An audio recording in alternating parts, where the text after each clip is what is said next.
Welcome at nakarating ka dito sa free coaching ko. This training video ay pinaikli ko para matapos at maintindihan mo agad. Kaya be attentive and stay focused kasi ituturo mo rin to in future sa mga business partner mo. Pero before we start, gusto ko muna magpakilala sa iyo ulit. My name is Mona Bordo, isa akong internet marketer, online coach at motivational advisor.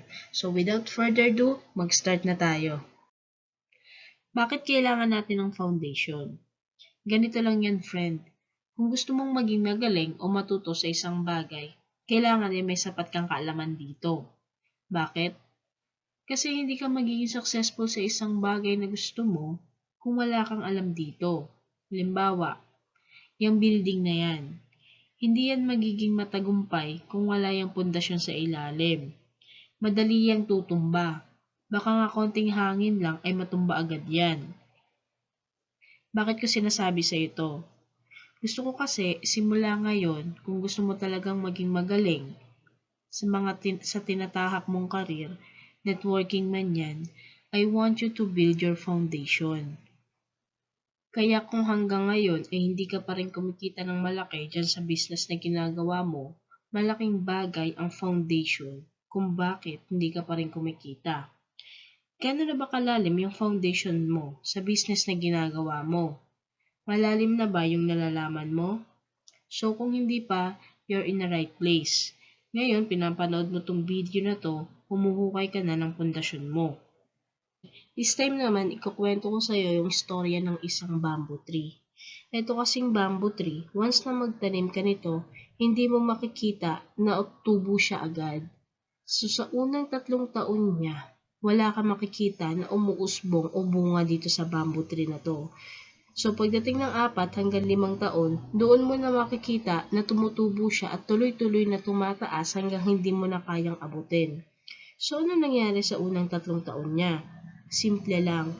Yung unang 3 taon niya, yun yung pinapakalat niya yung ugat niya sa lupa. Bakit? Kasi uusbong siya ng napakataas. So nag-build muna siya ng foundation niya. Bakit ko sinashare sa ito? Kasi kung nagsisimula ka pa lang sa business mo ngayon, kung wala ka pang resulta, okay lang yan. So, kailangan mag-build ka ng foundation mo. Parang yung bamboo tree. Once naman na umangat ka na at sumibol ka na rin ng parang napakataas, parang bamboo tree, hindi ka na rin nila kayang pigilan. So, titingalain ka na lang nila. So, gusto mo bang mangyari yun sa'yo? Oo naman. Kaya kailangan i-build muna natin yung foundation mo. Pamilyar ka siguro sa mga tao na to. Si Manny Pacquiao, si Bill Gates, si Henry C., si Robert Kiyosaki. Yung mga tao na yan, mga successful na sila. Pero hindi natin nakikita kung gaano kalalim yung foundation na ginawa nila. Bakit? Kasi ang nakikita lang natin ay kung gaano sila katanyag at kung gaano sila ka-successful. So, ganun ka rin. Dadating din yung time magiging successful ka rin. So, eto yung time na nagbibuild ka pa ng foundation mo. Kaya kailangan laliman at tibayan mo yung foundation na binibuild mo kasi dadating yung time, katulad ka na rin nila, successful ka na din. Useless yung mga pinag-aralan natin dito kung hindi mo ito take as an action. So, this time, gusto ko i-build natin yung foundation mo. Kahit nasang field ka pa ngayon. So, anong gagawin natin? This time, kailangan maglista ka ng 3 activities na gagawin mo everyday para i-build yung foundation mo. Halimbawa, pwede kang magsulat, magbasa, o pwede kang manood ng mga motivational videos o yung mga learning videos na may apply mo sa business mo. Bakit?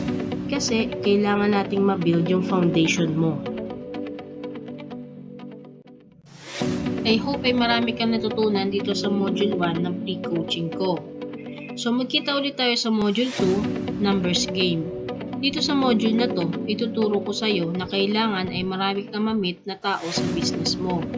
Kasi doon yung malaking chance na magkaroon ka ng mataas na sales. So ayos ba yon?